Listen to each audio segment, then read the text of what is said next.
How is it going, folks? Welcome back to the start of season number 10 here in the Championship, here with Guernsey. Of course, we've had a busy transfer special. We signed our new key player. He's listed as a key player as well. Jordan Gabriel, the right back, who got a hip injury and is out for the next 4 months. Yeah, the highest earner at the club, the man who I really ummed and ahed about, but I decided was the solution to the right back problem, is out for the next 3 months. He's not had a serious injury in like a decade, and then he comes to us and gets one immediately. It's safe to say I'm a little bit annoyed. So to kick off our Championship campaign, we are going to be taking on Cardiff City. We also do have a game in the Carabao Cup against Queen's Park Rangers, and I'm sorry to Queen's Park Rangers fans, I'm not going to do your game today because I really want to focus on the Championship this season, and I do have a sneaking suspicion we're going to be in the Championship for a while. And given how long Queen's Park Rangers have been in the Championship, I'm almost certain there will be another chance to do an away day. What that does mean is our first away day of the season is going to be against one of the pre-season favourites. Crystal Palace, media prediction of third. Not going to be an easy game. Not really looking forward to it either.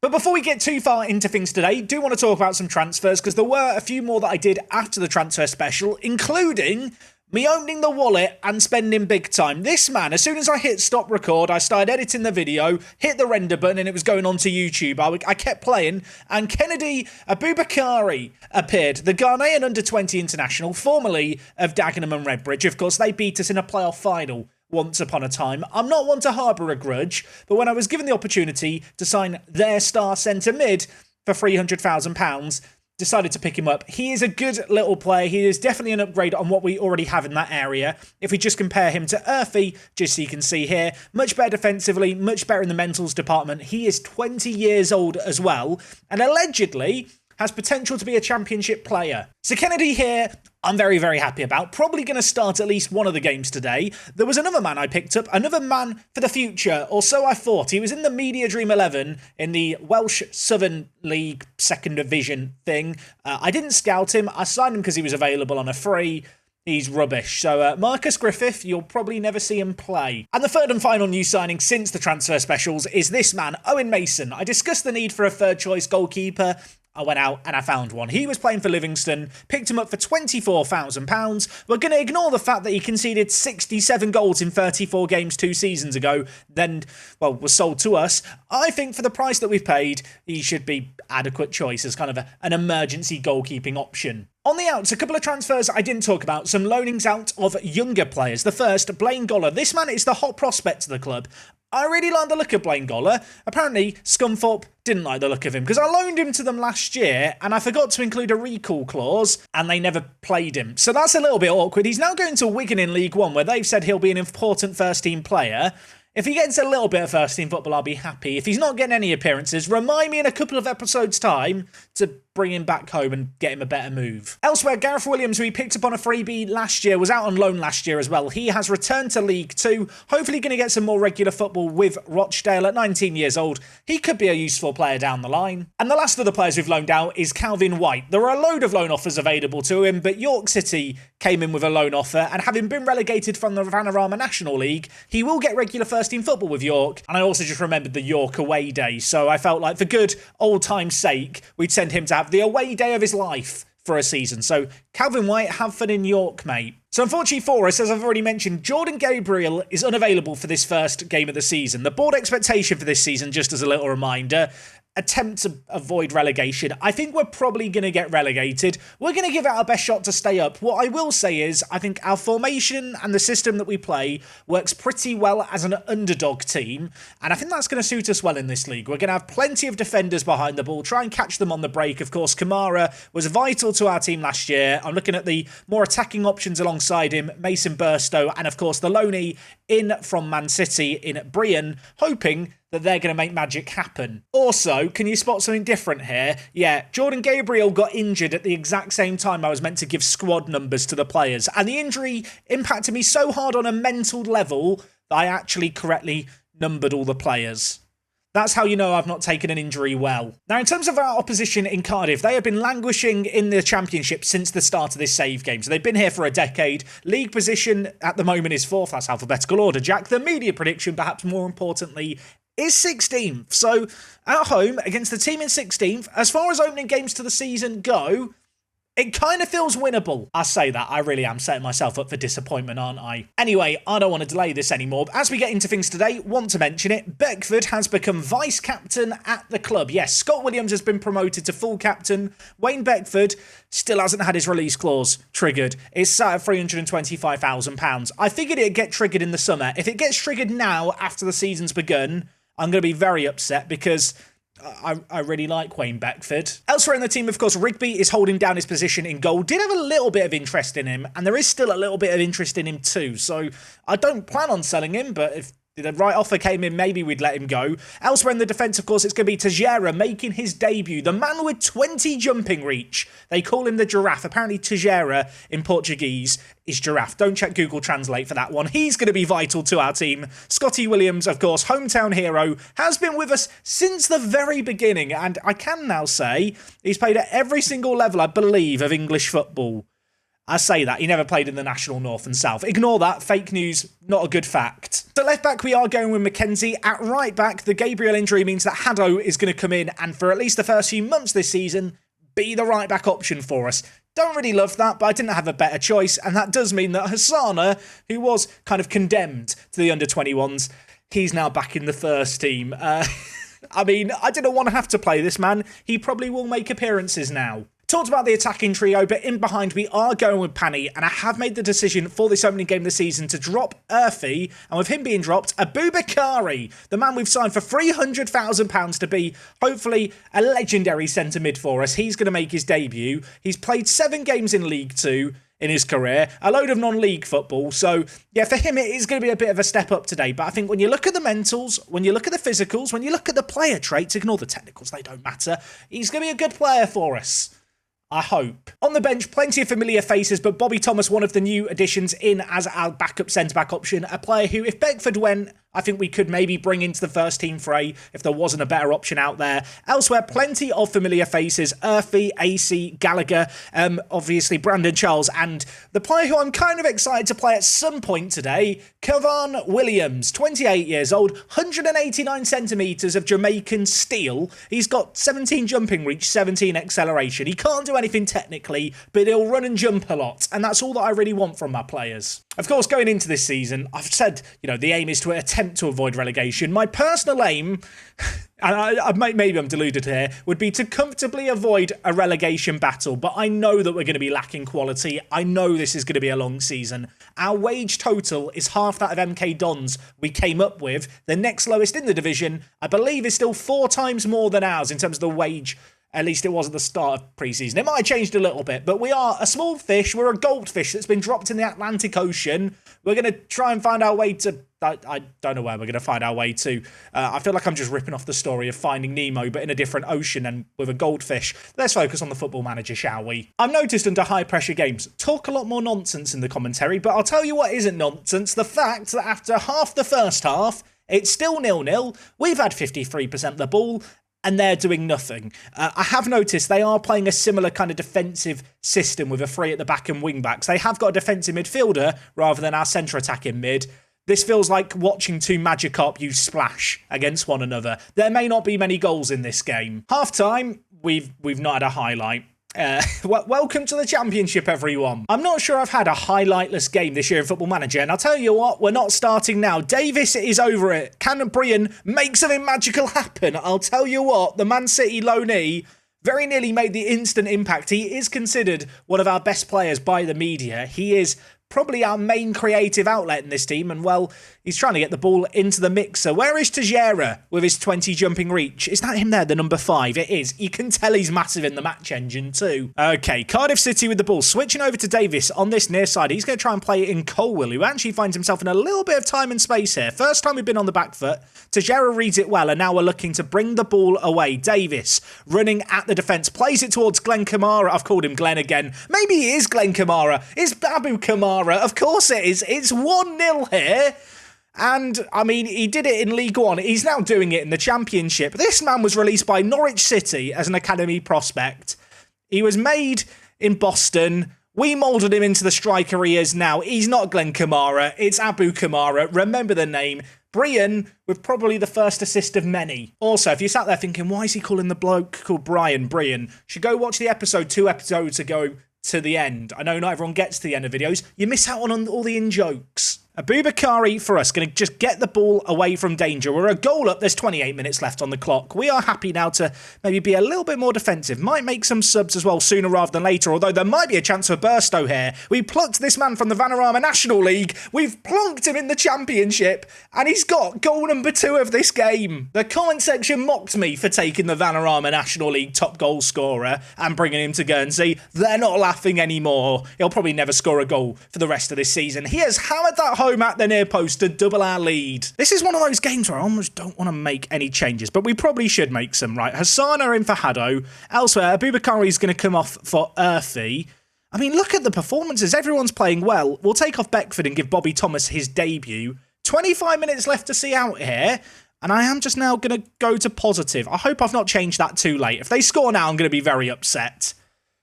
Okay, everything's fine. We have brought on Hassana, and he's instantly picked up a yellow card. That fills me with dread. I'm gonna tell him. Ease off tackles. Don't do anything stupid.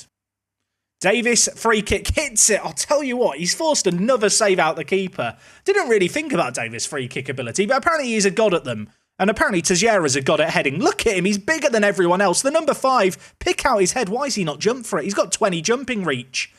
Okay, Cardiff live to fight another day. The combined XG in this game has barely broken 1. It's not exactly been a classic, but we've taken the chances that have come our way, and I think...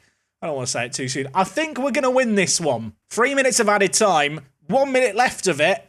It's done. A win on the opening day of the season. I said just before this game, if you wanted a winnable game to start the season, this was probably it. And I'll tell you what, yeah, we've not lit the world alight. I think we were the better team despite having less of the ball. We've taken our chances well. Both strikers scoring. I'm a very happy, clappy chappy right now. Can we end the season now? We're in 3rd place. We're in the plus. We've just beaten Cardiff City. I mean, the next game's going to be a bit more of a test, as we are going to be taking on Crystal Palace, who actually drew their opening game of the season against Blackpool. So maybe Crystal Palace aren't that good either. Just a note for editing, Jack. If we get battered by Palace in this next game, just edit out what I just said from the video. Thank you, mate. Abu Kamara, goal and an assist. Give that man some praise. Like I said, this man was released by Norwich City when they were in the Championship. He went down to Boston United in the National League North and South, and since then, he's just doing his own little Park to Prem adventure. I mean, absolutely sensational.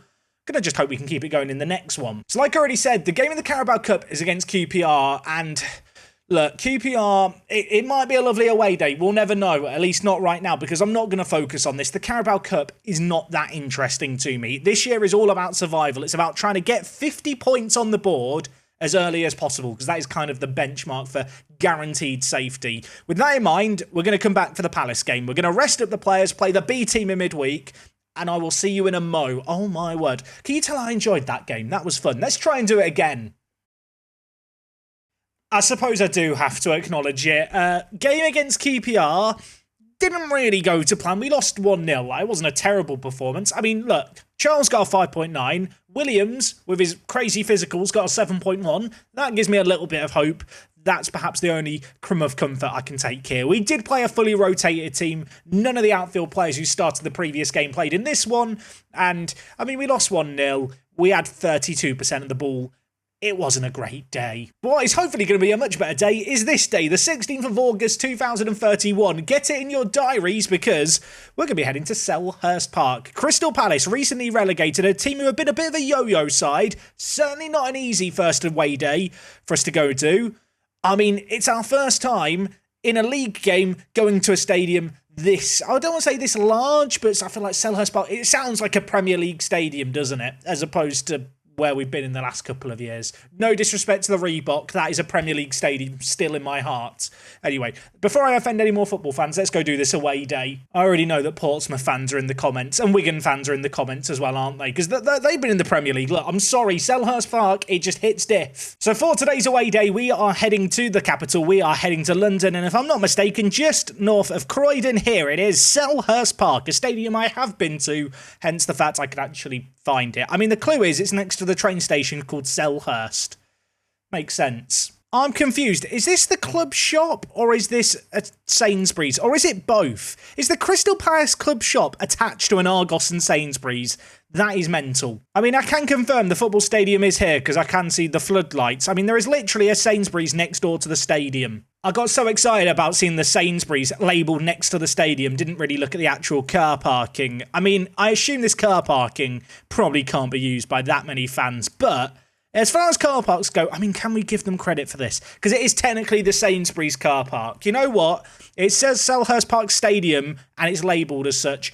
This counts as part of the stadium facilities. So Selhurst Park is an older ground. It's one of those ones that's kind of just been part of a community for so long and kind of built around it. In fact, you can see here, there are people with houses that do not have back gardens because their back gardens just connect to the stadium. I'll be honest, from this side looking in, you'd be mistaken for thinking we're not playing at a big ground today. These kind of Google Street View images where there's kind of, you know, the entrances onto a road next door, this reminds me of some of the early days. Here, by the way, are the houses that are connected to the stadium. I assume that people do actually live in these, but I love the fact that they've all got matching painted blue garage doors in kind of the Crystal Palace colours. That you know what, the Everton fan who had his garage or his front door or whatever it was painted needs to get all his neighbours in on the action. I'll tell you what, it's a good job they've levelled off the pitch. Imagine if the pitch was on this hill. It'd be a nightmare. From the outside looking in, wouldn't even know this is a football stadium, really, would you? Right, I've looked at Street View outside. Can we have a look at some Street View inside? There's 2 dots here. That fills me with hope. And the first one we've got, oh my word, I feel drunk. I mean, here is Selhurst Park in all its 360p blurry glory. I hope the next picture's better. Okay, I'm calm. There was one of a dot, and I was worried that it was going to be a letdown. But no, we've got some drone footage here, so you can see the stadium in all its glory. I mean, look at that. You've got the London skyline off to the north. You've got the stadium itself. It just has character. I love stadiums like this. Selhurst Park is just a great stadium. Although, and I know they can't help this, as a little kid, I remember doing an away day at a ground which had these bars. It wasn't Selhurst Park. If you're sat directly behind these with the restricted viewing seats, you do feel like you've been ripped off, even though the seats are cheaper. I'll tell you what, the grass is not quite as green as it was in Reading. I will say that. Now, what I will say, if I am going to be slightly critical, there is just a football stadium and not a lot else. But great car park, great character. Love the fact it's just on a massive hill. Fan of the garages all painted in Crystal Palace colours. Selhurst Park away is getting a 7.75 out of 10. I feel like I've got to leave some room to move up into. The scaling of these ratings was not really decided or thought through when I started all of this. 7.75. You can tell me if you think that's fair or not in the comments. Just before we get into this game, I mentioned the 50-point mark. It turns out me and our head of youth development, who I've been sending to the press for years, you might be sat there thinking, why don't you send the assistant manager? I don't know, Clayton likes the press. He's a friend of the press at this point. He has said 50 points is the target. So me and Clayton, we're on the same wavelength. You might spot it here. Work permit is hopefully, I don't want to get too excited, going to be granted for Percy Donald. Remember this guy? People were very upset I didn't sign this guy. I've managed to get him to agree to sign for us for £4,000 a week. He was asking for double that like a month ago, so an absolutely mad deal. And yeah, we're just waiting on a work permit for it. There were a couple of other players I ummed and I ahed about, but I decided Percy Donald is the man for me. I think he could be a really useful player in our squad. He is just very, very good. There's not a lot else to say. He's great. And well, hopefully, we're going to be great today. Heading to Selhurst Park. Here is this is not the team. This is the team that played the last game. Give me a moment. Okay, here we go. Now I'm calm. This is the team that played the last league game. They're all back. They're all rested. Hopefully, we're going to get another great performance. You can see from just the sea of green here. There were some good performances in that last game. We need more of that today. Okay, away from home, Crystal Palace. When you look at their team, there's not a load of players we recognise. I mean, they've got Lucio in their team. I'm assuming that's not the Brazilian Lucio who's probably 50 years old in this universe. As for our team, You know the deal. We are going to try and remain firm at the back. We're going to try and be defensively resolute and hope that that's enough to at least get a point here. I mean, realistically, if we avoid a complete humbling, that's probably quite good. Interesting to note, Crystal Palace also playing the exact same system we faced in our last game. They are playing this 5 at the back. They are playing with that defensive mid rather than the centre attacking mid that we opt to go for. I mean, is everyone in this league just playing the same formation? I certainly hope not. And, well, we might. I was going to say, we might have a chance here. It's not a great throw-in, but we have still got the ball. Aboubakari, though, caught in possession. Palace in behind. Can Beckford get back? Namaso cuts inside, dances round our team. And Rigby didn't even move. I just have to trust the keeper knew it was going wide, but that probably should have been a goal for them. Just noticed, by the way, Crystal Palace have got Scott Twine up front, a player who, in real life, is not a great spell, I want to say, at Burnley since he moved there from MK Dons for £7 million. In this universe, he was signed for £20 million by Crystal Palace. He currently wants to leave the club, and I'll tell you what, he might be 32, he's still quite good at football. Ball played forward towards Kamara, who's going to win the flick on, but unfortunately no one there. McKenzie, though, picks up the pieces. What can Jack McKenzie do? Inside to Abu Kamara, lays it to Burstow, and he's missed from a yard out. Maybe that's why he was in the National League. Okay, McKenzie with the ball again. A little bit nervous. The left-back's got to walk a tightrope in this game. In fact, I'm gonna tell... I shouldn't be doing this now. They're probably going to... They've scored whilst I tell him to ease off tackles. I'm sorry to the viewers at home. Technical difficulties. I should have known to wait for the highlight to end before making changes, but I was panicking. I was flustered. He gave away the ball, and then with a matter of, well, what, 2 passes? They tore us open.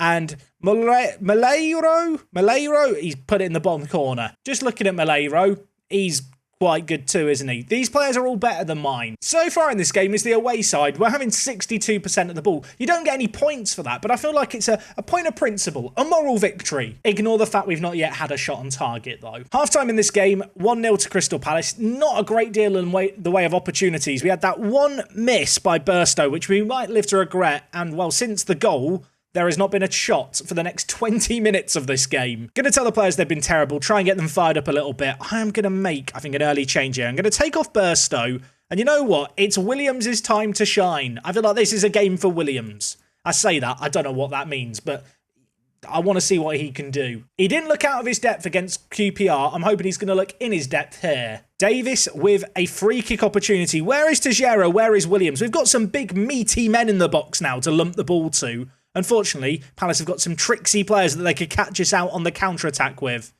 Namaso lays it back. Now with Malheiro, who's already got a goal for them as that centre kind of advanced playmaker. Namaso back to Rosier. They are knocking the ball around nicely. Lucio now with the ball on the far side. Crystal Palace look like they have quality on the ball. I am not enjoying what I'm seeing. Can we win the ball back? Russell, Namaso. I mean, it's a really good goal, innit? Now, teams didn't do that in League One. I mean, they have just passed the ball around us. They have killed us via passing. Could Beckford have done better there? Maybe. I think I'm trying to blame someone when sometimes you just have to hold up your hands and say it was really good. Right, you know what? Let's make some changes in this game. Jack McKenzie's going to come off. Don't want him getting sent off. Pani apparently is in danger of getting booked. I'm going to take him off for Gallagher. And elsewhere, I was going to take off Brian Davis and bring in Urfi. You know what? I think I'm going to do that change. Urfi is going to come on at centre attacking mid. We've had a lot of the ball. We've actually had less of it in this half without doing enough with it. So with that in mind, I am just going to update our instructions just a little bit. Try and get the ball forward a little quicker. Not necessarily looking to counter press in the same way or look for the overlaps. Let's see if we can get the ball into a few dangerous areas. I mean, we've got Williams up top, who's a really good physical threat. Sadly, we've not seen a lot from our team in this game. Unfortunately, I think this is the nature of the beast with us now being in the Championship. There are going to be games like this where we just can't really get going. The team that we're playing against just have more quality across the pitch, and as a result, we can't really expect things to go our way. If you want to look for a silver lining in all of this, we've only conceded 2. Tejera at centre-back is on a 7.2, and he hasn't got injured. Need to remember to get rid of that release clause of his. Tell you what, that second half was not a classic. In fact, it was perhaps the most forgettable half of football in the history of Park to Prem this year. They scored, there were no more highlights. Gonna tell the players I'm far from pleased, but like I said, these kind of games, we're going to have them. And equally, these games against the teams predicted to finish right at the very top aren't necessarily going to be the games that make or break our season. Because we've played a couple of games now, if we go to the team detail panel, we can actually see a nice comparison of all the salaries per year in this division. Crystal Palace are right up there on £31 million per year. By comparison, ours is 10 times lower at 2.84 million. I mean, the good news for us is, similarly to ourselves, MK Dons and Salford are two other sides that find themselves in this division, perhaps out their depth. Salford, that said, have been in this division for a few years and survived, which is pretty impressive, really. Shout out to Owen Coyle, expert manager. Might not be an exaggeration to say their away day lasted longer than the match itself with that second one. A 2-0 defeat against Crystal Palace isn't going to knock our confidence too much. What we need to make sure is that we are at least semi-consistently getting on the score sheet. I don't want to have too many games where we've been shut out. With that result there, it does make it 2 in a row. So looking ahead to the games on the horizon, there's a few different ones here. Until we really get a better idea of where the league table's at, I'm really hesitant to say this is the game we're going to be coming back for. That said, the away game against Salford City is a tempting one, just because I know they are one of the teams the media aren't really backing so much. And in terms of away games we might have a chance of winning, it might be one of the few this year that I can look at and say we have a decent opportunity to maybe get something. Nevertheless, maybe the addition of Percy Donald, the goals are going to start flowing, and maybe when we return next time, we won't be panicking too much. I certainly hope that won't be the case. If you have enjoyed today's video, do drop a like on it. I feel like there was some nervous, excited energy going into these first set of games of the year. I need to reel it in for Friday. You can't have too much energy on a Friday. Hopefully I will see you guys for that episode tomorrow. If you have enjoyed this one, do drop a like on it. Besides that, take it easy. I'll see you guys again in 24 hours time. Sounds good? Yeah, that is me. Done. Bye. I'm leaving. I'm going to go on my own lunch. That's a lie. I'm recording this video in the evening. Ciao, ciao. When have I ever said ciao, ciao in a video? Send help.